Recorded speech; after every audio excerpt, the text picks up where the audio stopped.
हेर्नुहोस् त गाइस कति राम्रो है मिलेर बसेको एकदम घरहरू पनि साह्रै रमाइलो पो छ त हौ।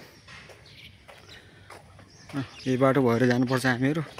प्रत्येक मान्छेको प्रत्येकवटा गाडीहरू छ हैन। एउटा मान्छेको एउटा गाडी अनिवार्य छ यो विदेशमा। सेवा सुविधा भनेको यस्तो हो मलेसियामा।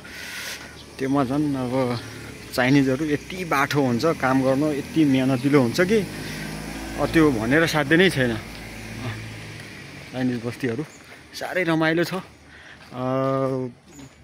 मलेसियामा। जे होस् काम गर्दामा त्यस्तै छ। आजको मौसम पनि एकदम फेरि क्लियर छ, घाम लागिरहेको छ टन्टलापुर है। यहाँ यो बस्तीको सामान्य फेरि यहाँनिर यो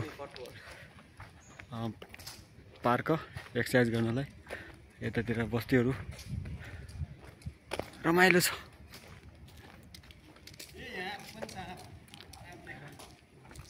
फेरि हाम्रो साउबा पनि चाइनिज पऱ्यो, एकदम बुढो साह्रै बाठो छ।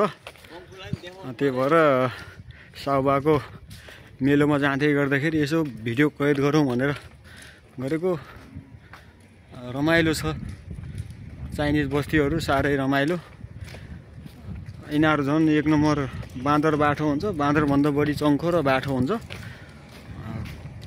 बिजनेस कसरी गर्ने, पैसा कसरी कमाउने भन्ने कुरा म त यिनीहरूदेखि त सकिँदैन पो त। लास्टै मेहनतिलो पनि हुन्छ, काम जोस जाँगर भएको हुन्छ। नेपाली एउटा सानो बिजनेस गर्न थाल्यो भने त्यो चाहिँ बोस बनेर काम नै गर्दैन, अरूलाई काम लगाउने हुन्छ। यहाँ चाहिँ म्यान बोसले यति खटेर काम गर्छ, यति खटेर काम गर्छ। पुरै छैन हाम्रो यो कम्पनीको बाहिरको यो ब्याक साइड हो। अब हामी उतापट्टि कम्पनीमा जान्छ सर है।